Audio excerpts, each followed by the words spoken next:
بسم الله الرحمن الرحيم. اللهم صل على محمد وآل محمد.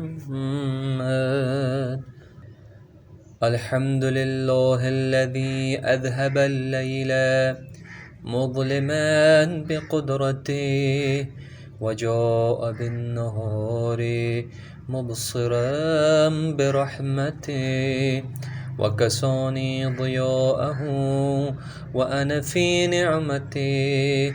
اللهم فكما أبقيتني له فأبقني لأمثالي. وصل على النبي محمد وآله ولا تفجعني فيه وفي غيره من الليالي والأيام بارتكاب المحارم واكتساب المآثم، وارزقني خيره وخير ما فيه وخير ما بعده، واصرف عني شره وشر ما فيه وشر ما بعده. اللهم إني بذمة الإسلام أتوسل إليك، وبحرمة القرآن أعتمد عليك، وبمحمد المصطفى صلى الله عليه وآله أستشفع لديك. فعرف اللهم ذمتي التي رجوت بها قضاء حاجتي يا أرحم الراحمين.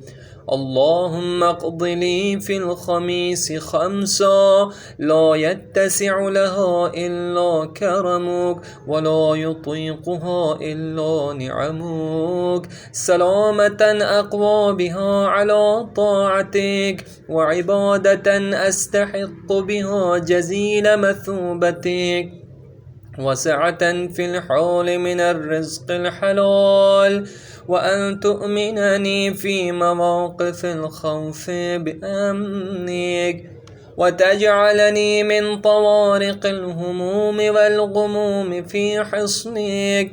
وصل على محمد وآل محمد، واجعل توسلي به شافعا يوم القيامة نافعا، إنك أنت أرحم الراحمين.